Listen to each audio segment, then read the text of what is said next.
Hello दोस्तों, आज हम देखने वाले हैं good time to start for the UPSC CSC. देखिए, पहली बात मैं आपको बता दूं, कोई भी आपको ये एग्जैक्ट नहीं बता सकता कि इस डेट को आप स्टार्ट कर दीजिए, प्रिपरेशन आपका हो जाएगा। बहुत क्लियर बात बता रहा हूँ, ठीक है। तो आज 5 फेब है, आज ही का दिन या फिर जब आप ये वीडियो देख रहे हो उसी दिन बहुत बेस्ट टाइम है यूपीएससी सीएससी प्रिपरेशन स्टार्ट करने का, ठीक है। किस तरीके से आप इस प्रोसेस को एंजॉय कर सकते हो और किस तरीके से ज़्यादा आउटपुट आप इस प्रोसेस से ले सकते हो, ठीक है। सबसे पहले जब भी आप प्रिपरेशन कर रहे हो, पहला स्टेप होता है सिलेबस को समझना, ठीक है। एटलीस्ट 1 आवर आप दीजिए आज ही के दिन, ठीक है। मतलब आप ऐसा मत करना कि ये देखने के बाद आप कोई और वीडियो देखने के लिए बैठ जाओगे। अगर आपने ऐसा किया तो ये मान के चलिए कि आप टाइम वेस्ट कर रहे हो। जैसे ही आपने ये चीज़ देखी, ये चीज़ समझी, तो मेरा ऐसा मानना है कि एटलीस्ट 1 आवर आप सिलेबस को दीजिए। ये एटलीस्ट बता रहा हूँ, ठीक है। यूपीएससी का सिलेबस बहुत बड़ा है, आप लोग को शायद पता होगा जिन्होंने देखा होगा, ठीक है। अब इसके पीछे का रीज़न क्या है कि क्यों हमें सिलेबस पढ़ना चाहिए। देखिए, रीज़न पता होगा तो आप डेफिनेटली करोगे। रीज़न ये होता है कि categorize what you have studied audio और विल स्टडीज़, राइट। तो बेसिकली आपने जो भी पढ़ा है अब तक, आपने इस एज तक कुछ ना कुछ एक्वायर किया होगा नॉलेज, ठीक है। तो उस नॉलेज को आप कैटेगराइज कर दोगे, क्योंकि काफ़ी बार क्या होता है ना कि जब हम चीज़ों को कैटेगराइज कर देते हैं तो हमारे लिए ईजी होता है उसको समझना, ठीक है। हमारे लिए ईजी होता है उसको याद करना। आप समझ सकते हो, क्लासिफिकेशन हम करते हैं, कुछ हमें सिमिलैरिटीज़ मिलती है, ठीक है।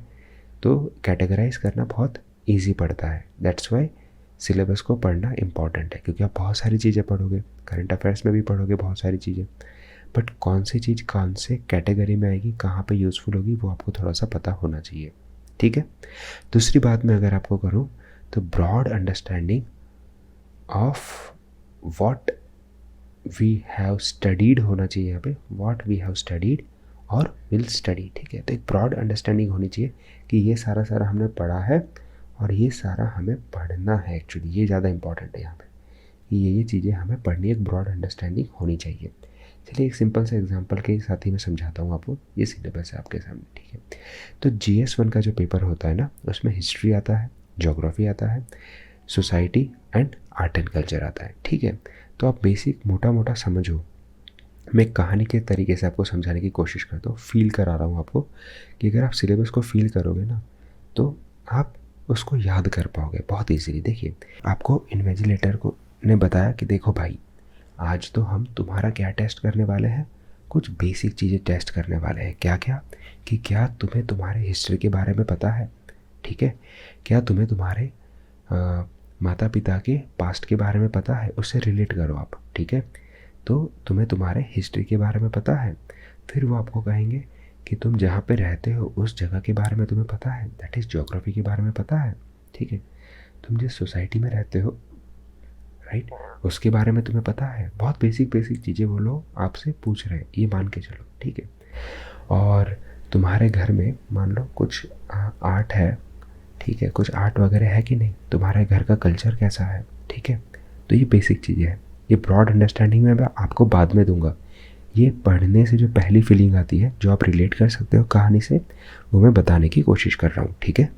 तो देखिए, सबसे पहले तुम्हें तुम्हारे घर के बारे में पता होना चाहिए कि तुम जहाँ पे रह रहे हो उसके आसपास के लोग कैसे हैं, सोसाइटी कैसी है, उसकी ज्योग्राफी कैसी है और उसकी हिस्ट्री कैसी है और वहाँ का कल्चर कैसा है। तो तुम्हें एकदम बेसिक चीज़ें उन लोगों ने पूछी, ठीक है। अच्छा, उसके बाद आता है GS पेपर 2, यानी शाम को जो पेपर होने वाला है, ठीक है। तो वहाँ पे क्या होगा, वहाँ पे ये लोग आपको ये कहेंगे कि देखिए कुछ रूल्स एंड रेगुलेशन फॉलो करने पड़ते हैं घर में, ठीक है। तो पहले तो बेसिक चीज़ें जानी। अब रूल्स एंड रेगुलेशन क्या है तुम्हारे घर के, ठीक है। तो और तुम्हारे घर की कोई राजनीति है क्या, that is polity. Governance is something like शासन, ठीक है। फिर मान लो कि किसी ने कोई मिस्टेक की, ठीक है, या कोई रूल्स नहीं फॉलो कर रहा, तो सोशल जस्टिस, ठीक है, क्या सबको समान अधिकार वगैरह दिया जाता है, ये सब चीज़ें मान के चलो कि सोशल जस्टिस है कि नहीं वहाँ पे, ठीक है। और बाद में कि तुम्हारे आसपास के लोगों के साथ रिलेशन कैसे है, इंटरनेशनल रिलेशन, ठीक है। फिर आते हैं कि अच्छा देखो ये तो हो गया, अब पैसे की बात करते हैं, ठीक है। अगर आपके पास पैसे है, सफिशेंट पैसे है कि नहीं, इकोनॉमी ठीक है। अब उसके बाद आप देखोगे आपके घर में पेड़ पौधे अगर हैं तो आपने कौन कौन से पेड़ पौधे लगाए हैं, है ना, जो वो सब चीज़ें देख ली आपने। फिर science and tech high tech equipments है कि नहीं, ठीक है, तो वो देख लेंगे आपके लैपटॉप, है ना, वो बहुत टेक्नोलॉजिकल इंस्ट्रूमेंट है कि नहीं, ठीक है। तो ये समझाने की कोशिश कर रहा हूँ, कि रिलेट करने की कोशिश कर रहा हूँ। और उसके बाद क्या अगर कभी कोई डिज़ास्टर हो जाता है तो वहाँ उसके लिए कोई प्रिपेयर हो कि नहीं। और इंटरनल सिक्योरिटी भी एक पॉइंट है जो रह जाता है, ठीक है। तो इंटरनल सिक्योरिटी कैसी है, मान लो गेट वेट बहुत अच्छे से क्लोज किया है कि नहीं, है ना, करते हो कि नहीं, वो सब चीज़ें, ठीक है। और लास्ट एक कैटेगरी आ जाती है, that is ethics, aptitude and integrity, ठीक है। तो वो हो गया। तो अब बेसिकली आप बहुत मोटा मोटा सोच पाओगे। तो सबसे पहले देखिए, आंखें बंद करके एक बार सोचिए कि सबसे पहले हमारे पीछे पूर्वजों के बारे में हमसे पूछा, हम जहाँ पे रहते हैं वहाँ की सोसाइटी के बारे में पूछा, हम जहाँ पे रहते हैं वहाँ की जोग्राफी के बारे में पूछा, और वहाँ का कल्चर कैसा है उसके बारे में पूछा सबसे पहले, ठीक है। ये जानने के बाद उन्होंने क्या कहा कि अच्छा तुम्हारे घर के अंदर कोई रूल्स एंड रेगुलेशन है कि नहीं, ठीक है, जस्टिस वगैरह अच्छे से मिलती है सबको, ठीक है, सबको इक्वली ट्रीट किया जाता है, और आपके आजू बाजू वाले के साथ रिलेशन कैसे हैं, ठीक है।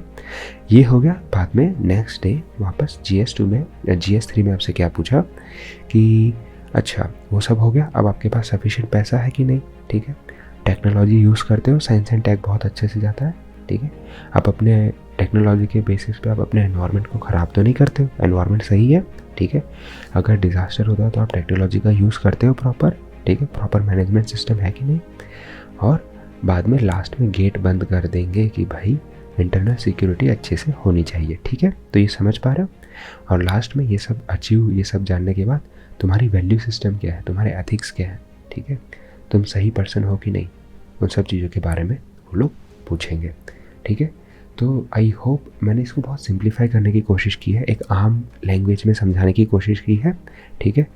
मैं कोशिश करूँगा कि इस तरीके से छोटे छोटे वीडियो से आपको गाइड करते रहूँ कि किस तरीके से पढ़ना चाहिए। Thank you so much. जय हिंद, वंदे मातरम।